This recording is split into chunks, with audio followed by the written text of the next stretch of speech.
தற்போதைய அண்மை செய்தியை பார்க்கிறோம். நடிகர் சிவகார்த்திகேயனின் அயலான் படம் திட்டமிட்டபடி நாளை வெளியாகிறது. இது தொடர்பான கூடுதல் விவரங்களோடு இணைகிறார் நீதிமன்ற செய்தியாளர் மதன். மதன், இடைக்கால தடையை உயர்நீதிமன்றம் தற்போது நீக்கி இருக்கிறது. விவரங்களை பதிவு செய்யலாம். நடிகர் அந்த KJR தயாரிப்பு நிறுவனம் சார்பில் அந்த அயலான் என்ற திரைப்படம் நாளை வெளியாகும் என அறிவிக்கப்பட்டிருந்தது.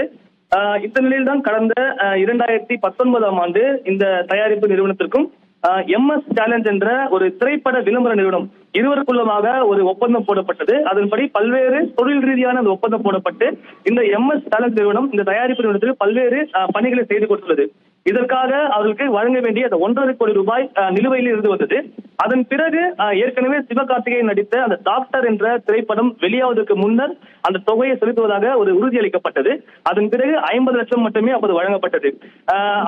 இதையடுத்து அந்த அயலான் திரைப்படம் வெளியாவதற்கு முன்னர் மீதமுள்ள 1 கோடி ரூபாயை செலுத்தி விடுவதாக ஏற்கனவே இந்த தயாரிப்பு நிறுவனம் அந்த விளம்பர நிறுவனத்துக்கு ஒரு உறுதியும் அளித்திருந்தது. ஆனால் அது போன்ற பணத்தை செலுத்தாமல் இந்த படத்தின் தேதி ரிலீஸ் டேட்டை அறிவித்து விட்டது. இதை தொடர்ந்துதான் சென்னை உயர்நீதிமன்றத்தில் இந்த MS சேலஞ்ச் நிறுவனம் இந்த வழக்கை தொடர்ந்தது. இந்த வழக்கில் ஏற்கனவே இந்த அயலான் திரைப்படம் வெளியாக ஒரு இடைக்கால தடையும் விதிக்கப்பட்டிருந்தது.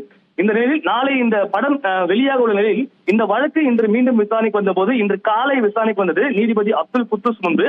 அப்போது இன்று பிற்பகல் 2 மணிக்குள்ளாக அதுக்கு அந்த நிறுவனத்துக்கு செலுத்த வேண்டிய தொகையை செலுத்தினால் மட்டுமே அந்த இடைக்கால தடை நீக்க முடியும் என்று ஒரு விஷயத்தை இந்த நீதிபதி தெரிவித்தார்.